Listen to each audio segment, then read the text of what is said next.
Hello everyone, welcome back to जीटेक poly. एक बहुत लंबे समय के बाद दोस्तों फिर से आप सभी का बहुत बहुत स्वागत है आपके अपने यूट्यूब चैनल जीटेक पॉली पर। उम्मीद करता हूं आप सभी बहुत अच्छे होंगे दोस्तों। तो दोस्तों आज मैं आप सभी के सामने फ्लूइड मैकेनिक्स सब्जेक्ट लेकर के आया हूं एंड फ्लूइड मैकेनिक्स की आज शुरुआत करने वाले हैं हम। सबसे पहला लेक्चर है ये फ्लूइड मैकेनिक्स का एंड ये जो क्लास है दोस्तों सिविल एंड मैकेनिकल दोनों के लिए ही बहुत यूज़फुल होने वाली है, क्योंकि मैकेनिकल में भी हमारा एफएम सब्जेक्ट होता है एंड सिविल में भी होता है।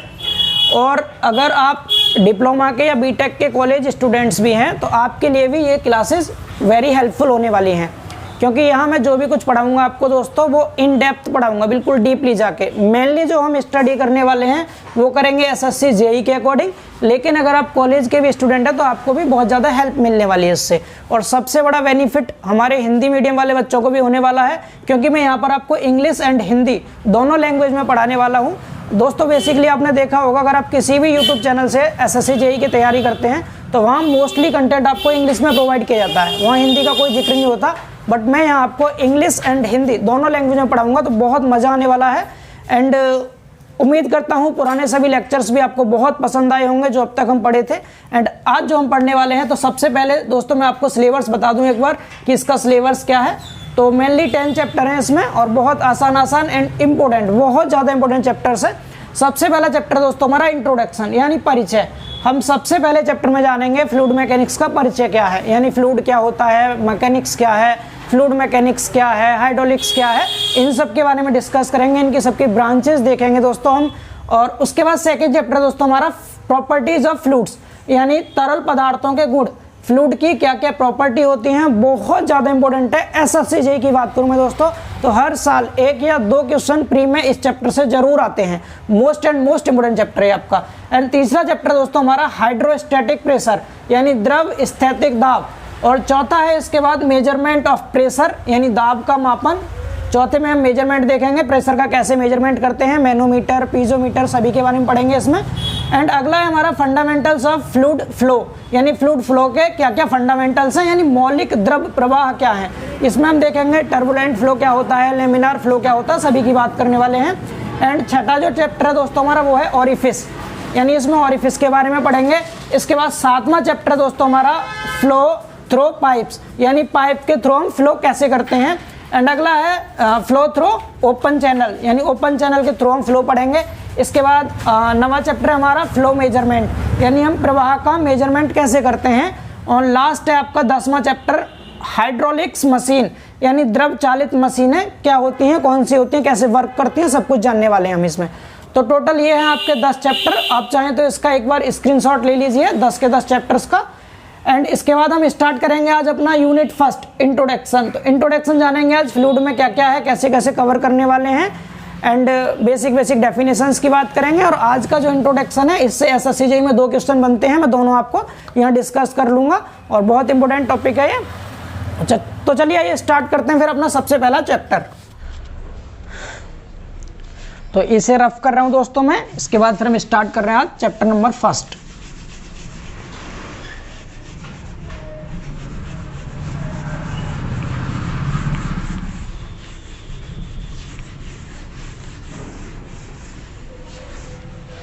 देखिए यूनिट फर्स्ट इंट्रोडक्शन।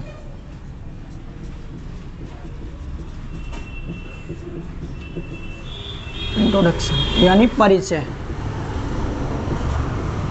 ठीक है। तो फ्लूइड मैकेनिक्स के परिचय में सबसे पहले हम ये जान लेते हैं दोस्तों कि मैकेनिक्स क्या होता है। तो सबसे पहले हम डिफाइन करने वाले हैं मैकेनिक्स को, यानी मैकेनिक्स की डेफिनेशन। मैकेनिक्स जिसे हिंदी में कहते हैं हम यांत्रिकी, ठीक है, यांत्रिकी।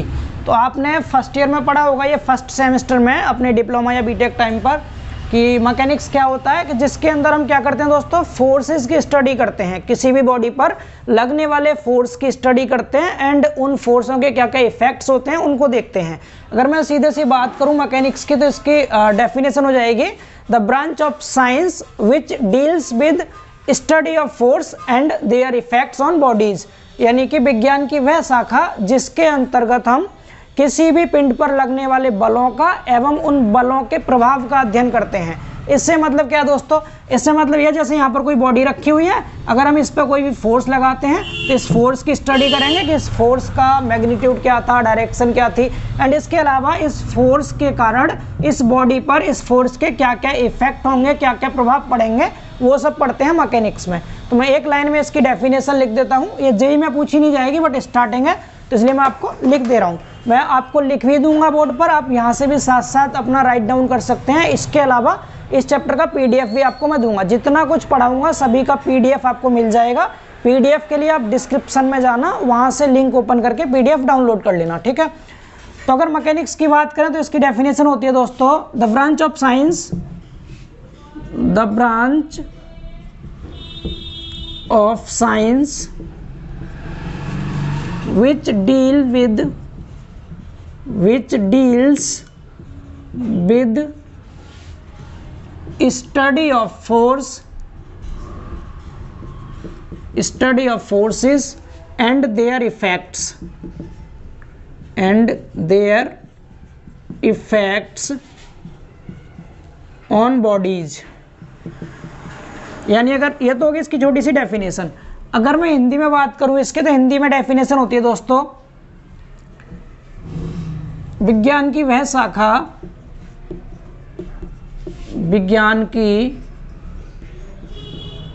शाखा जिसके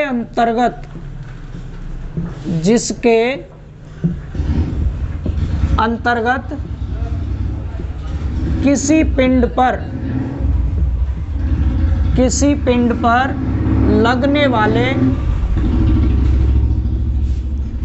बलों एवं बलों के प्रभाव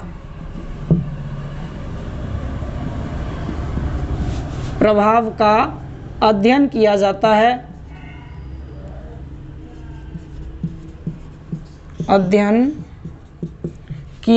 है, यांत्रिकी कहलाती है,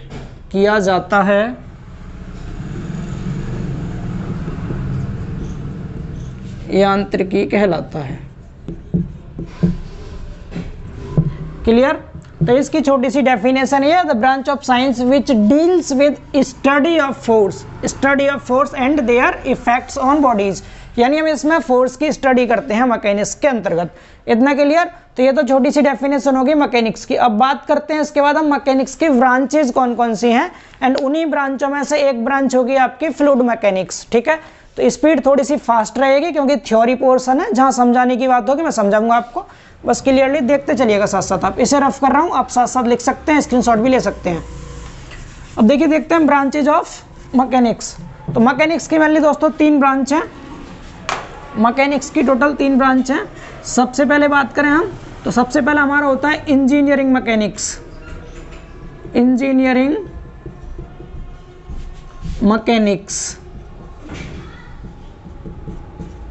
ठीक है। दूसरा होता है दोस्तों हमारा मैकेनिक्स ऑफ सॉलिड या फिर स्ट्रेंथ ऑफ मटेरियल, सोम या मॉस, ये भी आप सबने पढ़ा होगा। एंड थर्ड जो दोस्तों वो है हमारा फ्लूइड मैकेनिक्स,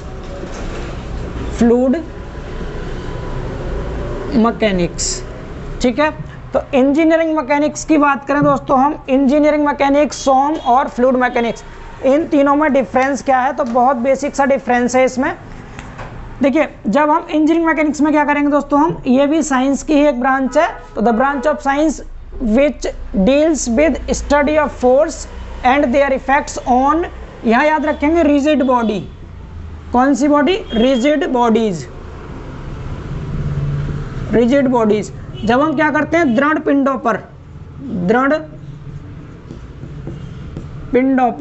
जब हम दृढ़ पिंडों पर बलों की स्टडी करेंगे या बलों का अध्ययन करेंगे तो उसे कहेंगे इंजीनियरिंग मैकेनिक्स। जैसे हमने देखा था फर्स्ट सेमेस्टर में, जितनी भी बॉडीज हम पढ़ते थे मैकेनिक्स के अंतर्गत वो सब रिजिड होती थी। रिजिड का मतलब क्या है, अगर हम उस पर फोर्स लगाते थे तो उसमें कोई भी डिफॉर्मेशन नहीं होता था, यानी उसमें स्ट्रेन नहीं होता था, वो विकृत नहीं होती थी। जैसे ये कोई बॉडी है यहाँ पर, अगर हम इस पर कोई फोर्स लगा देते हैं यहाँ से, तो सीधे सीधे बॉडी यहाँ से मूव कर जाती थी इधर, ना कि इस बॉडी में कोई डिफॉर्मेशन होता था, इसके पार्टिकल नहीं जाते थे, मोशन नहीं करते थे, बल्कि पूरी की पूरी बॉडी क्या होती थी, मोशन में आ जाती थी। डेट मीन्स ऐसी कोई भी बॉडी जिसके पार्टिकल के बीच में कोई भी रिलेटिव मोशन ना हो, यानी सापेक्ष गति इसके कणों के बीच में ना हो, वो बॉडी कहलाती है रिजिड बॉडी।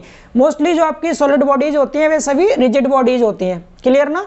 तो जिसमें हम क्या करेंगे, रिजिड बॉडी पर जो बल लगते हैं उनका अध्ययन करेंगे, तो उसे कहेंगे इंजीनियरिंग मैकेनिक्स, ठीक है। और इंजीनियरिंग मैकेनिक्स में अगर मैं एग्जांपल की बात करूं दोस्तों, तो हमने इसमें किस किस के बारे में पढ़ा था, हमने वेलोसिटी के बारे में, डिस्प्लेसमेंट के बारे में पढ़ा था, डिस्प्लेसमेंट, इसके अलावा हमने एक्सेलरेशन देखा था इसमें, वेलोसिटी, इसके बाद एक्सेलरेशन देखा था, एक्सेलरेशन इसे कहते हैं विस्थापन, ये वेग हो गया, ये त्वरण हो गया, ईटीसी, ये सब मैकेनिक्स के अंतर्गत स्टडी की थी हमने इन सब के। एंड इसके बाद बात करते हैं दोस्तों हम सोम या मॉस की। तो सोम और मॉस में आप सभी जानते हैं, हमने पूरे सोम के अंतर्गत स्ट्रेस स्ट्रेन बार बार पढ़ा था, स्ट्रेस स्ट्रेन। तो किसी भी बॉडी में स्ट्रेन कब जनरेट होगा, जब वो बॉडी कैसी होगी, डिफॉर्मेबल बॉडी होगी, फोर्स लगाएं आप बॉडी डिफॉर्म हो जाए, तो वो कैसी होती है बॉडी आपकी, डिफॉर्मेबल। तो इसमें सोम या मॉस की डेफिनेशन क्या हो जाएगी, the branch of science which deals with study of force and there effects on deformable bodies, on deformable bodies. Deformable bodies से मतलब है दोस्तों जो विकृत बॉडी होती हैं, विकृत पिंड, यानी ऐसी बॉडी जो क्या होती है, विरूपित हो जाती है, जो डिफॉर्म हो जाती है फोर्स लगाने के बाद। तो हम क्या करेंगे, जब डिफॉर्मेबल बॉडीज पर फोर्स की स्टडी करते हैं तो उसको मॉस या फिर सोम कहते हैं, ठीक है। एंड बात करें दोस्तों हम फ्लूइड मैकेनिक्स की, तो आपको साफ साफ दिखाई दे रहे हैं फ्लूइड लिखा हुआ है। फ्लूइड का मतलब क्या है, इसमें हम फ्लूइड पर स्टडी करेंगे, फ्लूइड पर लगने वाले फोर्सेस की, उनके इफेक्ट्स की, और फ्लूइड के बिहेव की स्टडी करेंगे, रेस्ट में, मोशन में। तो इसकी डेफिनेशन की बात करूं मैं, तो मैं इसकी पूरी डेफिनेशन लिख देता हूं आपके सामने, क्योंकि फ्लूइड मैकेनिक्स हम पढ़ने वाले हैं, तो इसकी डेफिनेशन बहुत जरूरी है। तो देखिए फ्लूइड मैकेनिक्स की डेफिनेशन पहले बात करते हैं इंग्लिश में। तो the branch of science, the branch of science which deals with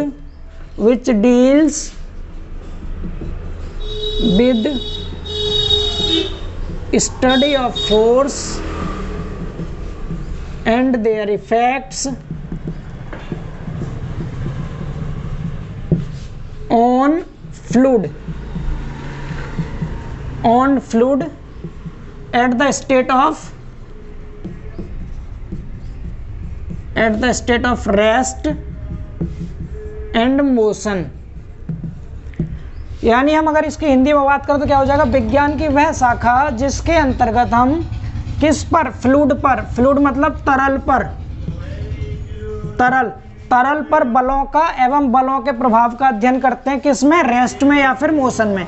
या तो रुका हुआ होगा फ्लूइड, उस पर करेंगे फोर्स की स्टडी, या फिर मोशन में होगा फ्लूइड, उस पर करेंगे हम फोर्स की स्टडी। तो ये हो जाएगा हमारा फ्लूइड मैकेनिक्स। तो हिंदी में डेफिनेशन क्लियर है सबको, विज्ञान की वह शाखा जिसके अंतर्गत तरलों पर लगने वाले बलों का एवं बलों के प्रभावों का विराम अवस्था में एवं गति की अवस्था में अध्ययन किया जाता है, तो उसे हम तरल यांत्रिकी या फिर फ्लूइड मैकेनिक्स कहते हैं।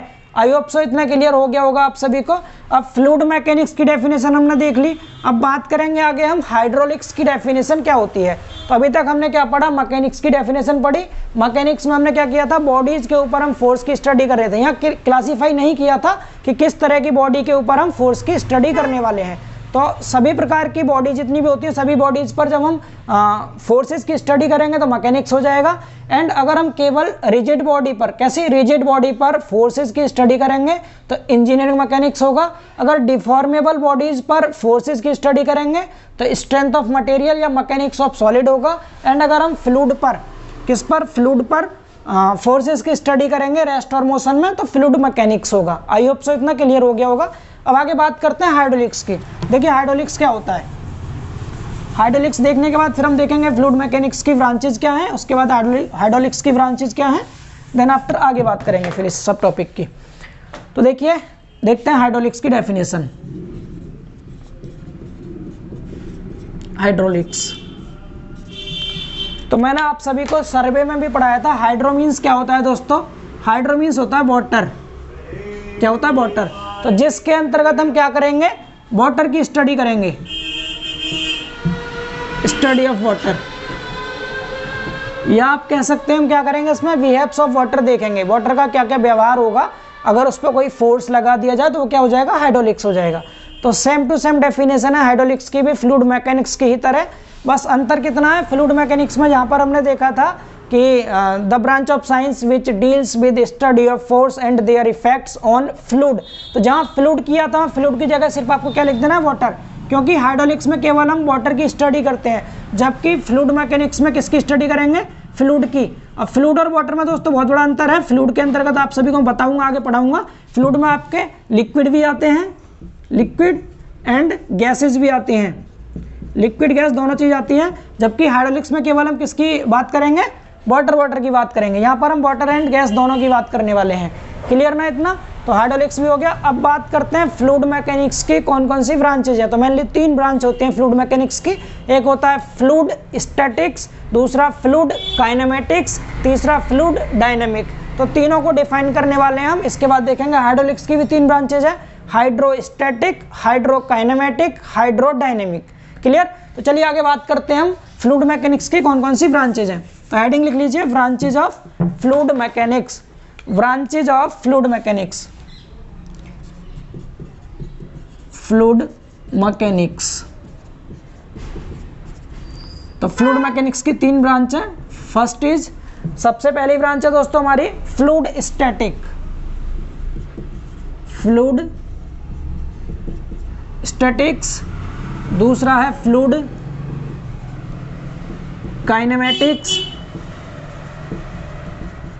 और तीसरा है हमारा यहाँ पर fluid dynamic, fluid dynamics. Hindi की बात करें तो फ्लूइड स्टैटिक को कहते हैं तरल स्थितिकी, तरल स्थितिकी, इसको कहते हैं शुद्ध गतिकी, तरल शुद्ध गतिकी, शुद्ध गतिकी, और तीसरा होता है तरल गतिकी हिंदी में, क्लियर। तो अगर मैं तीनों की बात करूं तो बहुत सिंपल सी डेफिनेशन है। इसकी बात करें तो फ्लूइड स्टैटिक्स किसे कहते हैं, तो study of fluid at rest, यानी study of fluid at rest, जब हम रेस्ट में करेंगे फ्लूइड की स्टडी, रेस्ट मतलब विराम अवस्था में, जब हम विराम अवस्था में तरलों का अध्ययन करते हैं तो उसको कहते हैं फ्लूइड स्टैटिक्स। समझ आ रहा है, बिल्कुल सिंपल सी डेफिनेशन है, ठीक है।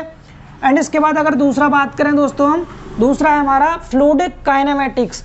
तो काइनेमेटिक्स और डायनामिक में अंतर है दोस्तों, यहाँ लिखा है शुद्ध गतिकी। शुद्ध गतिकी का मतलब क्या है, इसमें हम स्टडी ऑफ फ्लूइड तो करेंगे लेकिन मोशन में करेंगे, study of fluid at motion या इन मोशन, इन मोशन, यहाँ मोशन में करेंगे, बट जिस फोर्स के कारण इसमें मोशन आया है उस फोर्स को कंसीडर नहीं करते, क्लियर ना, where pressure force are not considered. इसमें क्या हो जाएगा आपका, इसमें where pressure force are not considered, क्योंकि इसमें केवल हम मोशन की स्टडी करेंगे। शुद्ध गति लिखा है ना, तो शुद्ध का मतलब केवल गति, जिस बल की वजह से गति आई है उस बल को कंसीडर नहीं करते हैं, सिंपल ना। तो इसकी डेफिनेशन क्या हो जाएगी, विज्ञान की वह शाखा जिसके अंतर्गत हम तरलों का अध्ययन करते हैं, किसमें, गति में, लेकिन जिस बल के कारण इसमें गति उत्पन्न होती है उस बल का अध्ययन नहीं किया जाता है, क्लियर ना। तो हो गया आपका तरल शुद्ध गतिकी यानी फ्लूइड काइनेमेटिक्स। अब बात करें फ्लूइड डायनामिक की, तो डायनामिक है तरल गतिकी। इसमें कितना डिफरेंस रहेगा, इसमें भी study of fluid in motion आएगा। सबसे पहले इसमें भी क्या आएगा, study of fluid in motion, study of fluid in motion, but यहाँ क्या करेंगे हम, यहाँ प्रेशर फोर्स को भी कंसीडर करते हैं। तो यहाँ लिख देंगे where pressure force where pressure force या प्रेशर फोर्सेस आर कंसीडर्ड। यहां पर क्या करेंगे, प्रेशर फोर्स को भी कंसीडर किया जाता है। तो विज्ञान की वह शाखा जिसके अंतर्गत हम गति की अवस्था में तरलों का अध्ययन करते हैं, जहां पर हम किस किस को, प्रेशर फोर्स को और गति को, दोनों को कंसीडर करते हैं। यानी इसमें मोशन की भी स्टडी करेंगे एंड जिस फोर्स के कारण मोशन उत्पन्न हुआ है उस फोर्स की भी स्टडी करते हैं। तो आई होप सो आपको तीनों में बेसिक सा डिफरेंस समझ आ गया होगा। इसमें तो केवल रेस्ट में करते हैं फ्लूइड की स्टडी, और काइनेमेटिक्स और डायनेमिक में हम मोशन में करते हैं फ्लूइड की स्टडी। बट काइनेमेटिक्स में क्या होता है, मोशन में केवल, इसमें काइनेमेटिक्स में केवल मोशन की स्टडी करेंगे, फोर्स की स्टडी नहीं करते, क्योंकि क्या है, ये शुद्ध गति की है। तो जिस फोर्स के कारण गति आई है उससे हमें कोई मतलब नहीं है, हम सिर्फ क्या देखेंगे, मोशन को। तरल गति की बात करें डायनेमिक की, तो इसमें दोनों देखते हैं, मोशन भी और फोर्स को भी कंसीडर करते हैं। आई होप सो ये आपको क्लियर हो गया होगा। इसी प्रकार से अब हम आगे बात करने वाले हैं किसकी, हाइड्रोलिक्स की ब्रांचेस की। तो हाइड्रोलिक्स की भी 3 ब्रांच है, फास्टली देखते हैं उसको एक बारी, समझते चलना। और आपको नोट्स को लेकर बिल्कुल परेशान नहीं होना है, मैं आपको पीडीएफ दे दूंगा, मेरे खुद के हैंड रिटन नोट्स हैं ये, इन सब का पीडीएफ आपको मिल जाएगा डिस्क्रिप्शन में लिंक। क्लियर, चलिए आगे देखते हैं फिर इसके बाद हम हाइड्रोलिक्स की ब्रांचेस को। हाइड्रोलिक्स,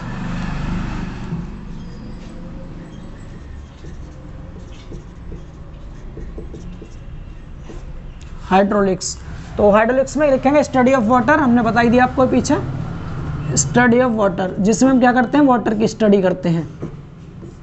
ठीक है, तो इसकी भी 3 ब्रांचेज हैं। सबसे पहला हो जाएगा हाइड्रोस्टैटिक, हाइड्रोस्टैटिक, दूसरा होगा इसमें हाइड्रोकाइनेमेटिक, हाइड्रोकाइनेमेटिक, काइनेमेटिक्स, तीसरा होगा स्टैटिक्स, तीसरा होगा हाइड्रो डायनेमिक, डायनेमिक्स। ठीक है, 3 हो गए हमारे। अगर हिंदी की बात करें, इसको कहते हैं द्रव स्थितिकी। वहां तरल यूज किया था, यहाँ द्रव यूज करेंगे तरल की जगह, द्रव स्थितिक। यहां पर देखेंगे द्रव शुद्ध गतिकी, और यहाँ देखेंगे द्रव गतिकी। तो दोस्तों हाइड्रोलिक्स में और फ्लूइड मैकेनिक्स में सिर्फ इतना ही अंतर है, जहाँ पर फ्लूइड लिखा है वहाँ आप अगर वाटर लिख देंगे तो आपका हाइड्रोलिक्स बन जाएगा। क्लियर ना, तो इसकी डेफिनेशन भी सिंपल सी हो जाएगी, क्या, विज्ञान की वह शाखा जिसमें हम द्रवों की ब्राह्म अवस्था में अध्ययन करते हैं। इसमें किसका स्टडी करेंगे हम, अगर मैं फर्स्ट वाले की बात करूँ तो study of water, study of water in rest. इसमें क्या करते हैं, रेस्ट में हम वाटर की स्टडी करेंगे। एंड हाइड्रोकाइनेमेटिक की बात करूँ तो यहाँ क्या होगा, study of water in motion, in motion. But क्या होगा, यहाँ पर हम फोर्स को कंसीडर नहीं करेंगे, वेयर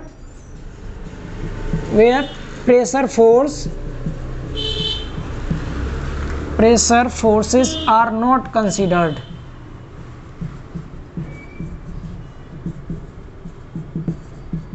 नॉट कंसीडर्ड, यानी इसमें क्या होगा, हम प्रेशर फोर्स को कंसीडर नहीं करते। शुद्ध गति की है तो केवल गति का अध्ययन करेंगे, इसमें जिस बल के कारण गति उत्पन्न होती है उस बल का अध्ययन नहीं करते।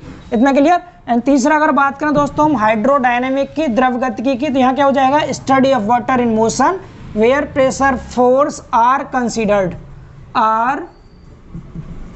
कंसीडर्ड, जिसमें प्रेशर फोर्स को भी कंसीडर किया जाएगा। आई होप सो ये तीनों भी आपको क्लियर हो गए होंगे। अब आगे इसके बाद देखते हैं नेक्स्ट टॉपिक हमारा। तो इसके बाद दोस्तों एक है हमारा न्यूमेटिक्स, क्या होते हैं न्यूमेटिक्स देखेंगे। ठीक है, जिसे हम गैस मैकेनिक्स भी कहते हैं। तो जिसमें हम स्टडी ऑफ गैसेस करेंगे या study of behaves of gases देखेंगे, यानी गैसेस का व्यवहार कैसा होता है अगर उन पर हम बल लगा दें तो उसको हम न्यूमेटिक कहते हैं। और इसकी जो स्टडी करेंगे सिविल के सिलेबस में नहीं है, ये केवल मैकेनिकल के सिलेबस में है। तो हम न्यूमेटिक पढ़ेंगे मैकेनिकल के डायनामिक में। डायनामिक थर्मोडायनेमिक सब्जेक्ट है मैकेनिकल में, तो थर्मोडायनेमिक्स में हम गैसों की स्टडी करते हैं, वहाँ पर आप पढ़ लेंगे उसको। ठीक है, तो मैं न्यूमेटिक की बात नहीं करता हूँ, सिर्फ इतना बता देता हूँ आपको क्या न्यूमेटिक होता क्या है, ताकि आपको इस टर्म न्यूमेटिक का मतलब समझ आ जाए कि न्यूमेटिक किसे कहते हैं। ठीक है, तो यहाँ पी साइलेंट रहता है इसमें, न्यूमेटिक। न्यूमेटिक्स का दूसरा नाम होता है गैस मैकेनिक्स, गैस मैकेनिक्स। तो इसमें क्या हो जाएगा, study of gas, study of gases. तो गैसेस के अध्ययन को हम कहते हैं न्यूमेटिक, ठीक है। अगर पूछ भी ले आपसे तो न्यूमेटिक क्या है, तो स्टडी ऑफ गैसेस को न्यूमेटिक बोलते हैं, एंड इसी को हम थर्मोडायनेमिक्स भी कह देते हैं। थर्मोडायनेमिक्स में आप गैसों की स्टडी करेंगे, मैकेनिकल वाले सर आपको अमित सर पढ़ाएंगे इसको। एंड इसके बाद अगर आगे देखें दोस्तों हम, तो इसके भी दो पार्ट होते हैं न्यूमेटिक के। सबसे पहला पार्ट होता है हमारा एरोस्टैटिक, एरोस्टैटिक्स, और दूसरा पार्ट होता है हमारा एरोडायनेमिक, एरोडायनेमिक, एरोडायनेमिक्स। यहाँ पर काइनेमेटिक्स नहीं होता, दो ही होते हैं सिर्फ। तो जहाँ पर हम क्या करेंगे, study of gas in rest, study of gas in rest. जब रेस्ट में करेंगे गैसों की स्टडी तो एरोस्टैटिक कहते हैं, और जब इन मोशन, मोशन में करेंगे हम गैसों की स्टडी तो उसको एरोडायनेमिक कहते हैं। तो आई होप सो आपको न्यूमेटिक्स भी क्लियर हो गया होगा। अब दोस्तों इसके बाद जो टॉपिक आने वाला है मोस्ट एंड मोस्ट इंपोर्टेंट है। यहाँ तक हमने जितना भी पढ़ा था सिर्फ ये बेसिक था, इसलिए मैंने आपको फास्टली इसको कवर कर दिया है, बहुत ज़्यादा टाइम नहीं लिया है। अब जो हम पढ़ेंगे फ्लूइड के बारे में, तो उससे एसएससी जेईई में 1 या 2 क्वेश्चन आना कंपलसरी है, जरूर आता है कि आपको जो फ्लूइड होते हैं, फ्लूइड कौन से स्ट्रेस को रेजिस्ट नहीं करते हैं, किस प्रकार के स्ट्रेस को रेजिस्ट नहीं करते हैं। गैस और लिक्विड से क्वेश्चन पूछ लेता है, इनमें से कौन कंप्रेसिबल है, कौन इनकम्प्रेसिबल है, ठीक है। तो अब हम जो आगे बात करेंगे केवल फ्लूइड की बात करने वाले हैं, और फ्लूइड की बात करके फिर टाइप्स ऑफ फ्लूइड देखेंगे, फिर प्रॉपर्टीज ऑफ फ्लूइड देखेंगे। इसमें आपके 2 चैप्टर कवर हो जाएंगे, ठीक है। फ्लूइड, टाइप्स ऑफ फ्लूइड और प्रॉपर्टीज ऑफ फ्लूइड। इन तीनों टॉपिक को बहुत ज़्यादा अच्छे से पढ़ेंगे, मोस्ट एंड वेरी इंपॉर्टेंट है। अब तक जो आपने पढ़ा बिल्कुल इंपॉर्टेंट नहीं था, सिर्फ बेसिक था। डिप्लोमा वाले बच्चों के लिए इसमें से हो सकता है कोई भी डेफिनेशन पूछ ले जो अब तक हमने पढ़ी है, लेकिन जेईई के पर्पज से इंपॉर्टेंट नहीं था ये, ठीक है। तो चलिए आगे बात करने वाले हैं हम फ्लूइड की। तो देखिए दोस्तों, बात करने वाले हैं अब हम फ्लूइड की, यानी तरल क्या होते हैं। तो ये मैंने पहले से ही लिख लिया है, थ्योरी पार्ट है, टाइम बचेगा थोड़ा सा हमारा, बट मैं आपको समझा दूंगा बहुत अच्छे से, ठीक है। तो देखिए फ्लूइड जो है दोस्तों, fluid word is taken from Greek word, यानी जो फ्लूइड वर्ड है ये कहाँ से लिया गया है, ये ग्रीक वर्ड होता है फ्लोम, फ्लोम से लिया गया है। और इसका मीन्स जो होता है दोस्तों, इसका मीन्स होता है टू फ्लो, यानी फ्लो करना, बहना। तो जो हमारा फ्लूइड है वो कहाँ से लिया गया है, तो ग्रीक भाषा का एक वर्ड होता है फ्लोम, उससे लिया गया है, और इसका मीन्स होता है टू फ्लो, यानी फ्लो करना, बहना।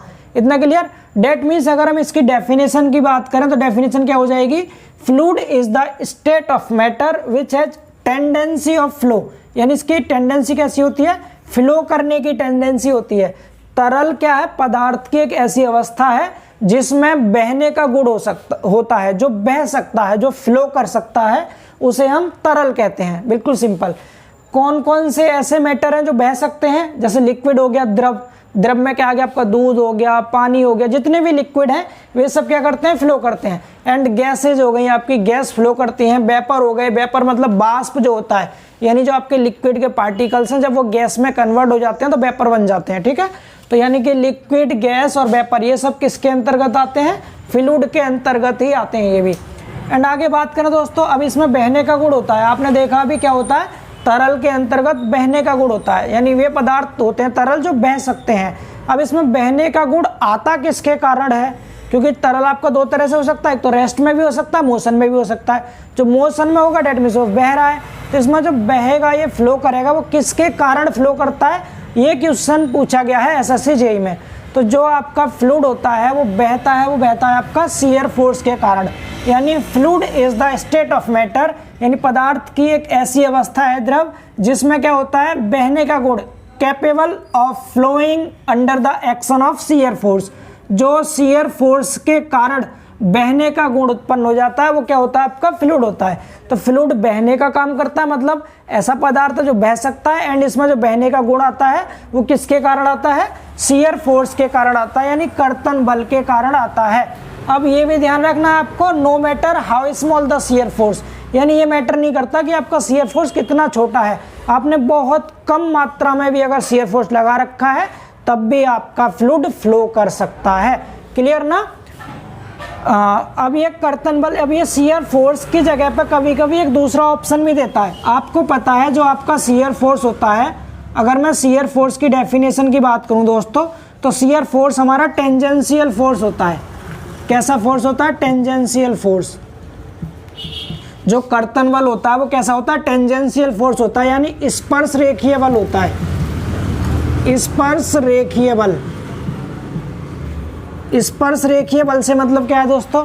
स्पर्श रेखीय बल से मतलब है, एक बार इसको आप स्क्रीनशॉट ले लीजिए, मैं फिर आपको समझाता हूं शियर फोर्स होता क्या है, किस तरह से ये फ्लूइड को फ्लो कराएगा। तो देखिए, अभी हमने देखा कि जो फ्लूइड होता है उसमें बहने का गुण शियर फोर्स के कारण उत्पन्न होता है। तो शियर फोर्स के कारण कैसे उत्पन्न होगा? जैसे ये आपका कोई भी कंटेनर है, ठीक है, इस कंटेनर में यहाँ पर फ्लूइड भरा हुआ था ये, ठीक है, यहाँ पर क्या है? फ्लूइड भरा हुआ है, कोई भी मैंने लिक्विड ले लिया, सपोज वाटर है ये, ठीक है, यहाँ वाटर भरा हुआ था। मैंने क्या किया, जो इसका ऊपर वाला सरफेस है इस पर कोई एक मूविंग प्लेट रख दी, जो मूव हो सकती है यहाँ से यहाँ तक, ये कोई एक प्लेट रख दी, मूविंग प्लेट, ठीक है, और इसके ऊपर मैंने यहाँ से एक शियर फोर्स लगाया, शियर फोर्स लगाया, यहाँ से मैंने एक फोर्स लगाया। तो जो आपका ये वाला शियर फोर्स का मतलब क्या होता है दोस्तों? आपने पहले भी पढ़ा है, जैसे ये कोई बॉडी है, ये कोई भी बॉडी है, और इस बॉडी पर यहाँ पर जो स्पर्श रेखीय बल लगेगा सतह के अलोंग, यानी सरफेस के पैरेलल जो फोर्स काम करता है वो आपका शियर फोर्स होता है। ये क्या हो गया? Shear force.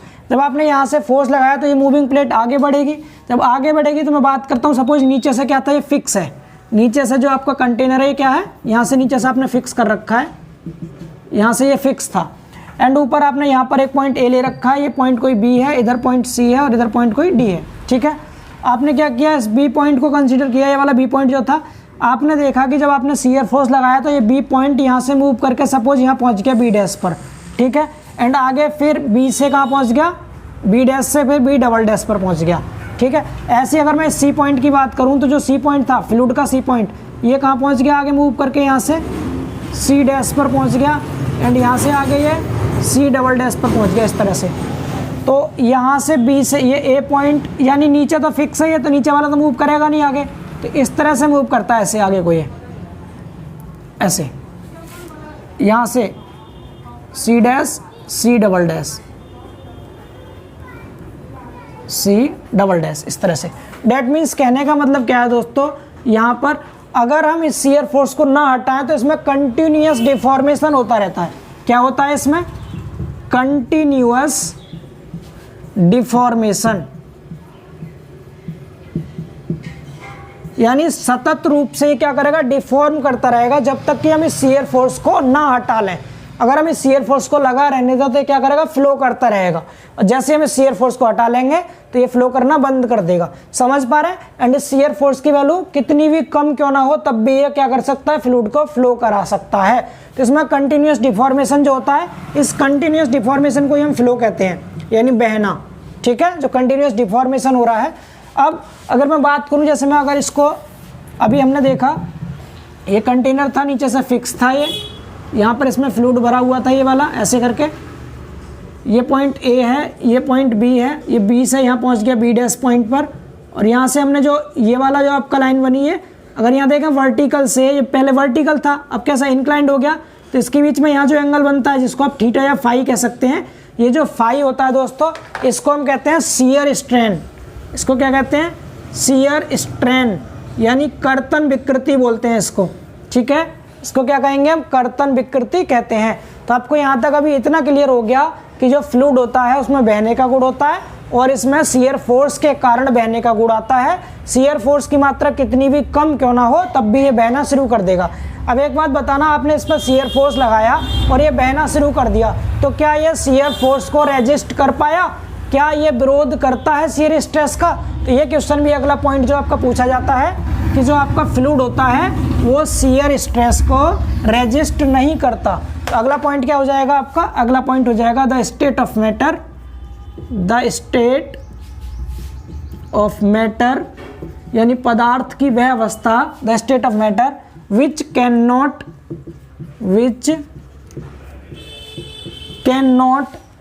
cannot resist shear stress,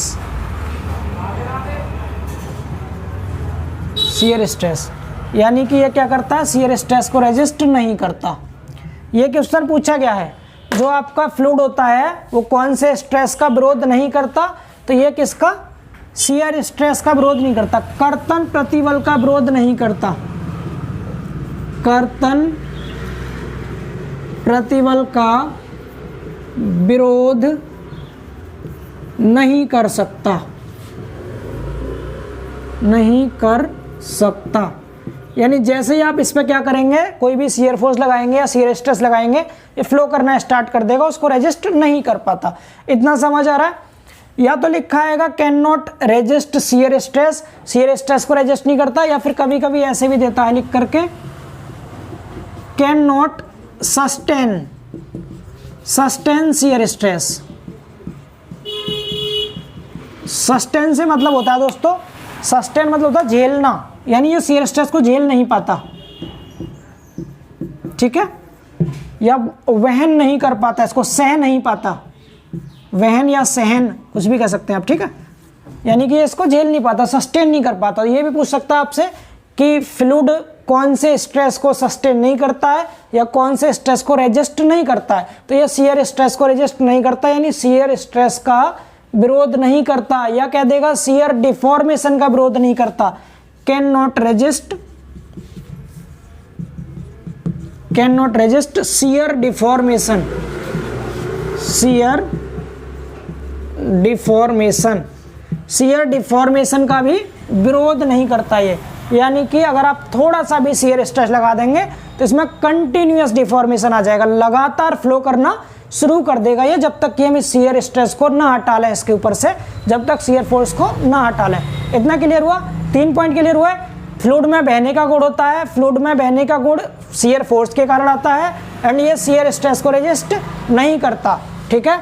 अब आगे बात करते हैं अगले पॉइंट की, फ्लूइड के बारे में। चौथा पॉइंट क्या होता है दोस्तों, तो आपको पता है जो फ्लूइड होता है उसका कोई भी शेप फिक्स नहीं होता। क्या नहीं होता, नो फिक्स शेप, यानी जो इसका आकार होता है दोस्तों वो फिक्स नहीं रहता, ठीक है, जबकि ये जिस किसी भी कंटेनर में रखा जाता है उसी की शेप ले लेता है। समझ पा रहे हैं, हम लिख सकते हैं यहाँ क्या, shape of fluid, shape of fluid depends upon the shape of container, the shape of container in which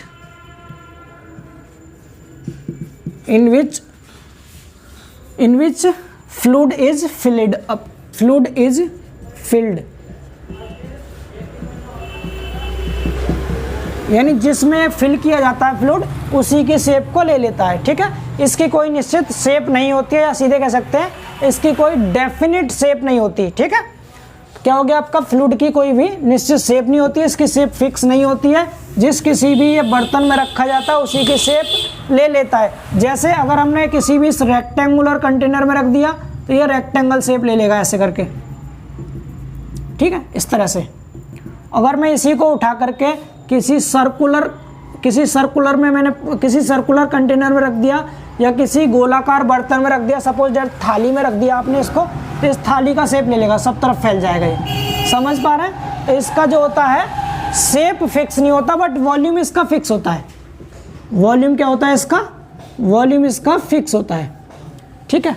volume कैसे फिक्स होता है, जैसे अगर आपके पास 1 लीटर, जैसे आपके पास क्या है 1 लीटर आपके पास लिक्विड है या वाटर है 1 लीटर, तो आपने इस कंटेनर में रखा है, बड़ा सा कंटेनर था, आपने इसमें रखा, इसमें, तो 1 लीटर सपोज यहाँ तक आ गया ये, ठीक है। अब आपने क्या किया, एक और बर्तन लिया दूसरा जो इससे छोटा था, तो इसका जो वॉल्यूम है दोस्तों रहेगा उतना ही, 1 लीटर ही रहेगा, वॉल्यूम चेंज नहीं होगा, चाहे आप किसी भी बर्तन में रख लो, आयतन इसका जितना है उतना ही रहेगा, वो कम या ज़्यादा नहीं होगा। जैसे आपके पास इस बोतल में पानी है, जैसे बोतल में पानी है यहाँ पर, अब ये जितना भी पानी है आप इसको किसी भी बर्तन में रख लो, पानी का आयतन उतना ही रहेगा, आयतन इसका चेंज नहीं होगा, क्लियर ना, केवल शेप बदल जाएगी, जिस किसी में रखेंगे उसी की शेप ये ले लेगा। इतना क्लियर हुआ फ्लूइड के बारे में। अब आगे बात करते हैं दोस्तों। आपने देखा होगा, अगर मैं बात करूं सॉलिड की, तो आपने देखा होगा सॉलिड में, इन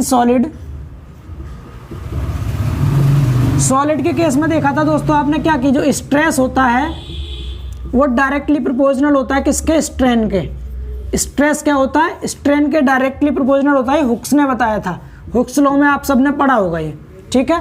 बट अगर हम बात करें फ्लूइड की, इन फ्लूइड, तो पूछा जाता है दोस्तों फ्लूइड में जो हमारा स्ट्रेस होता है, यानी अगर बात करूं शियर स्ट्रेस की,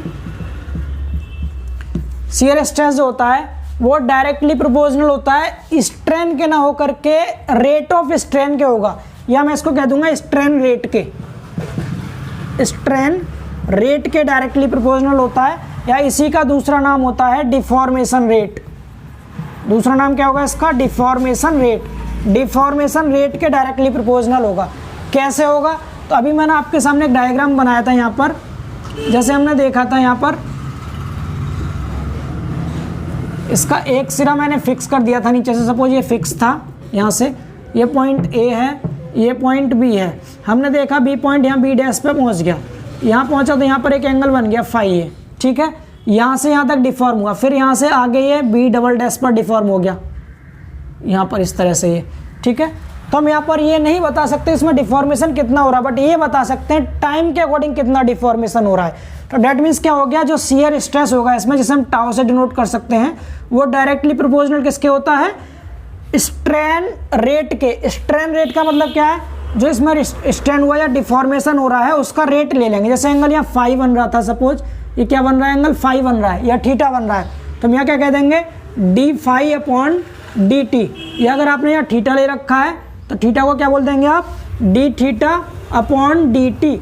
यानी कि जो शियर स्ट्रेस होता है वो डायरेक्टली प्रोपोर्शनल होता है डिफॉर्मेशन रेट के या स्ट्रेन रेट के। मैंने अभी भी बताया था आपको, ये जो एंगल बनता है इसको हम कहते हैं शियर स्ट्रेन। और अगर हम इसको टाइम के रिस्पेक्ट में देखेंगे, यानी विद रिस्पेक्ट टू टाइम देखें, तो इसको हम क्या कह देंगे, स्ट्रेन रेट कह देंगे या डिफॉर्मेशन रेट कह देंगे। तो ध्यान रखना है, सॉलिड के केस में तो स्ट्रेस स्ट्रेन डायरेक्टली प्रोपोर्शनल होंगे अकॉर्डिंग टू हुक्स लॉ, लेकिन फ्लूइड के केस में क्या होगा, जो शियर स्ट्रेस होता है वो स्ट्रेन रेट के या डिफॉर्मेशन रेट के डायरेक्टली प्रोपोर्शनल होता है। इस D theta upon D T को ही हम क्या बोलते हैं दोस्तों, इस D theta upon D T, इसको ही हम कंटिन्यूअस डिफॉर्मेशन कहते हैं,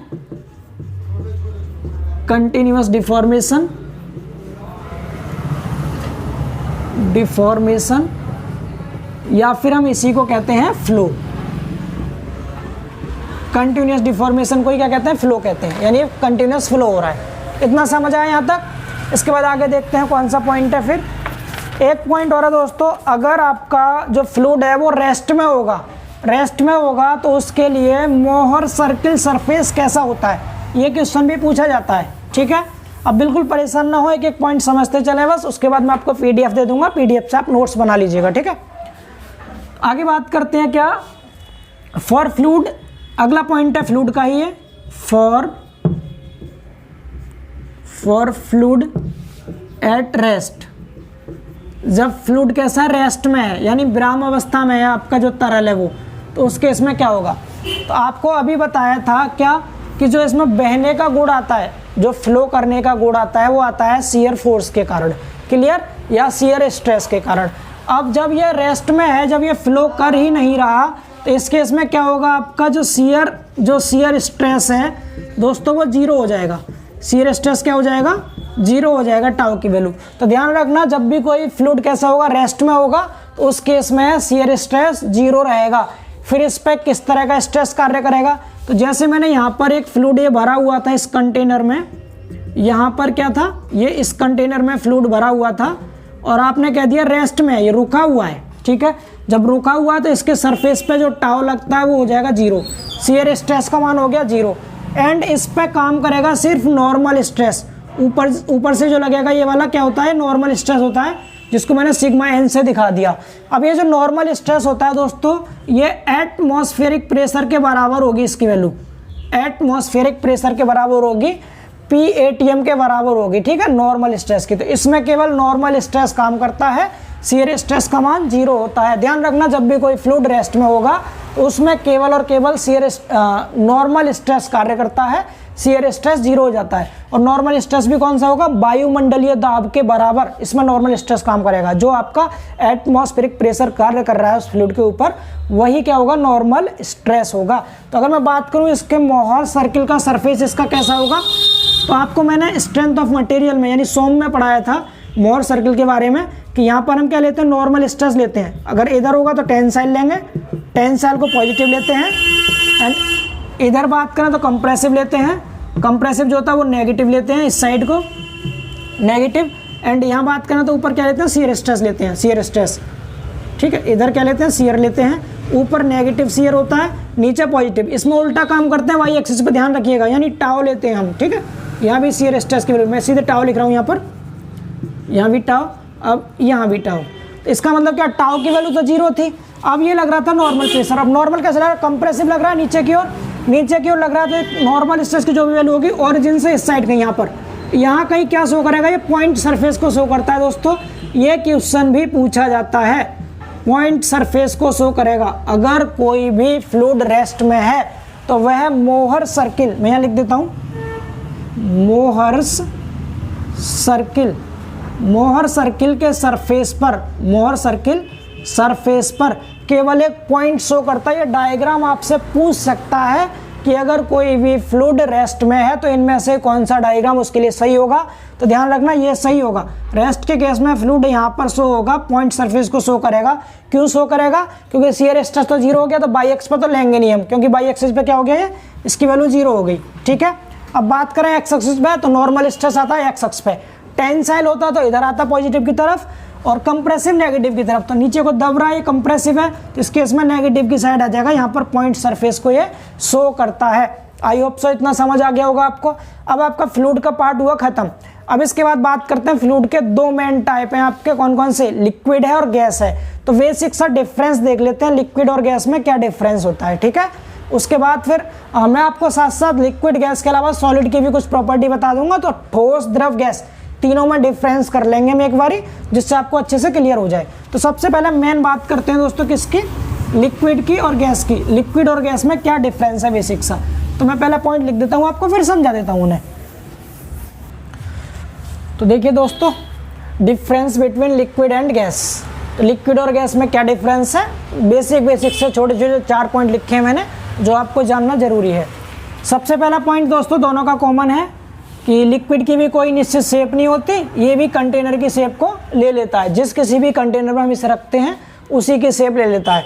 सेम गैस का भी यही काम है, गैस की भी कोई निश्चित शेप नहीं होती। आप जिस किसी भी कंटेनर में इसको रखेंगे ये भी उसी के शेप को गेन कर लेगा, ठीक है। तो ना तो लिक्विड की शेप निश्चित होती है और ना ही गैस की शेप निश्चित होती है। क्लियर इतना। दूसरा बात करें तो लिक्विड जो होते हैं दोस्तों वो इनकम्प्रेसिबल होते हैं। इंपॉर्टेंट है, ध्यान रखिएगा। यानी कि हम नॉर्मल टेम्परेचर प्रेशर पर हम इसको लिक्विड को दबा नहीं सकते, जबकि गैसेस को कंप्रेस किया जा सकता है। आपने देखा होगा जो बड़े बड़े सिलेंडर होते हैं उसमें से छोटे सिलेंडर में हम एलपीजी गैस को भी कंप्रेस कर देते हैं, जबकि नॉर्मली हम लिक्विड को कंप्रेस नहीं कर सकते। तो लिक्विड इनकम्प्रेसिबल होते हैं जबकि गैसेज आपके कंप्रेसिबल होते हैं। बात करें आगे फ्री सरफेस की, तो लिक्विड में फ्री सरफेस होता है जबकि गैस में नहीं होता। कैसे होता है, आपने सपोज यहाँ पर पानी भर दिया और पानी भर के आपने इसका ऊपर वाला जो सरफेस है इसको फ्री छोड़ दिया, मुक्त छोड़ दिया, तो इसमें से पानी आपका जो होगा वो मतलब कुछ तो होगा वाष्पित, लेकिन टोटल नहीं हो पाएगा, फिर भी यहाँ रुका रहेगा पानी, ठीक है। इसका मतलब क्या है कि इस पर एक फ्री सरफेस उपस्थित होता है। आप नहर में, नदी में कहीं भी देखेंगे तो ऊपर वाला सरफेस आपको दिखाई देगा इजीली। पानी क्या होता है आपका, उसके पास फ्री सरफेस होता है। जबकि अगर आप गैस को, यहाँ पर जैसे गैस है ये, इसमें गैस भरी हुई है, अगर आपने ऊपर से इसका सरफेस फ्री कर दिया यानी खुला छोड़ दिया गैस को, तो तुरंत क्या होगी, इसमें से हवा में उड़ जाएगी, तुरंत एटमॉस्फेयर में मिल जाएगी, यहाँ पर ये रुकेगी नहीं इसमें कंटेनर में। इसीलिए गैस सिलेंडर जो होता है आपने देखा ऊपर से कैसा होता है, वो फिक्स होता है, उसका सतह ऊपर से मुक्त नहीं होती, यानी फ्री सरफेस नहीं होता। तो ध्यान रखना, लिक्विड में फ्री सरफेस होता है जबकि गैसेस में नो फ्री सरफेस, इसमें कोई फ्री सरफेस नहीं होता। अगर आपने गैस का ऊपर वाला सरफेस फ्री कर दिया तो समझो कंटेनर में से गैस खाली हो जाएगी और निकल जाएगी टोटल। समझ पा रहा है। इसके बाद आगे बात करें वॉल्यूम की, तो आपका लिक्विड का वॉल्यूम फिक्स होता है। अगर 1 लीटर पानी है तो आप छोटे कंटेनर में रखो उसको, चाहे बड़े कंटेनर में रखो वो 1 लीटर ही रहेगा। जैसे एक कंटेनर मैंने ये ले लिया, ये वाला, मेरे पास इतना वाटर था यहाँ तक, और मैंने दूसरा कंटेनर लिया ये छोटा, इसमें रखा यहाँ पर, तो यहाँ तक ही रहेगा वाटर। सेम, इसका वॉल्यूम चेंज नहीं होगा, वॉल्यूम इसका फिक्स होता है, यानी निश्चित आयतन होता है इसका।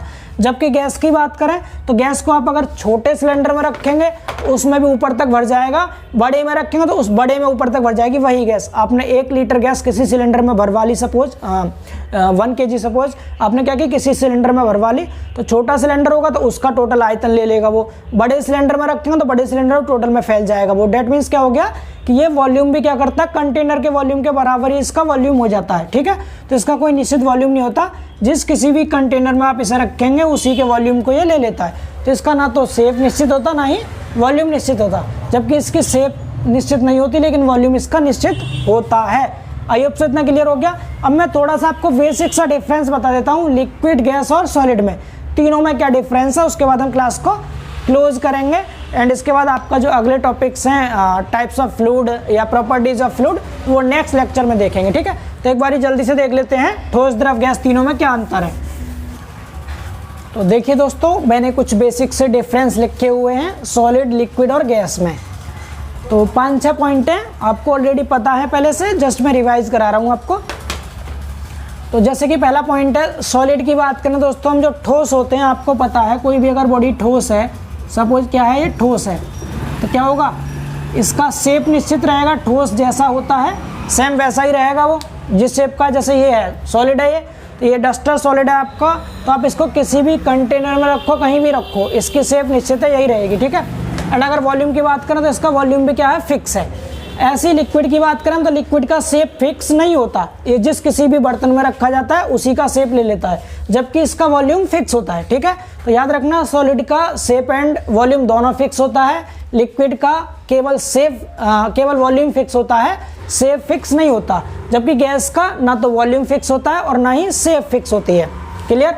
इसके बाद अगले पॉइंट की बात करें तो सॉलिड और लिक्विड दोनों इनकम्प्रेसिबल होते हैं, यानी असंपीड्य होते हैं ये, जबकि जो गैस होती है ये कंप्रेसिबल होती है, इनको हम दबा सकते हैं, दबाया जा सकता है। जो सॉलिड होते हैं वो रिजिड होते हैं, यानी दृढ़ होते हैं, दृढ़, जबकि जो लिक्विड और गैस हैं दोनों क्या होते हैं, फ्लूइड होते हैं। इतना क्लियर। आगे बात करें डिस्टेंस की, तो अगर सॉलिड के पार्टिकल के बीच में जो डिस्टेंस होती है, दूरी, तो इसके जो पार्टिकल होते हैं दोस्तों सॉलिड के, वो बहुत पास होते हैं, इसके पार्टिकल बहुत ज़्यादा पास होते हैं, इसके कण जो होंगे, अणु जो होंगे वो बहुत पास होंगे।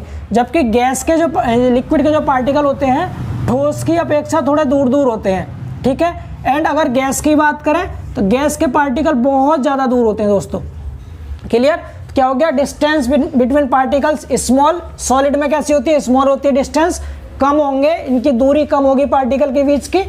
इसमें कैसी होगी, मीडियम होगी, एंड इसमें देखें तो बहुत ज़्यादा लार्ज होती है। ठीक है, आगे बात करें फोर्स ऑफ अट्रैक्शन की, यानी आकर्षण बल कैसा होता है, तो आपको पता है यहाँ पर कैसे पास है तो इनके बीच में अट्रैक्शन फोर्स ज़्यादा होगा, जो दूर है इसमें थोड़ा कम होगा, एंड जो बहुत दूर है उनमें फोर्स ऑफ अट्रैक्शन पार्टिकल के बीच में बिल्कुल नहीं होता, बल्कि नेग्लिजिबल होता है, नगण्य मान लिया जाता है, बहुत कम होता है। ठीक है, एंड काइनेटिक एनर्जी की बात करें दोस्तों, जिसके पार्टिकल पास हैं उनमें मूवमेंट कम होगा। डेट मीन्स क्या हो गया, उसके बीच में जो काइनेटिक एनर्जी होगी, गतिज ऊर्जा होगी, वो कम होगी, यानी सॉलिड में बहुत कम होगी। लिक्विड की बात करें थोड़ा दूर है तो तेज़ी से मूवमेंट होगा, तो इसकी अपेक्षा इसकी एनर्जी ज़्यादा होती है, तो इसमें लो, इसमें kinetic energy medium. And gas की बात करें, गैस के पार्टिकल बहुत दूर होते हैं एंड तेज़ी से मूवमेंट करते हैं, बहुत तेज़ी से, तो इसमें क्या होता है, हाई होती है, बहुत ज़्यादा।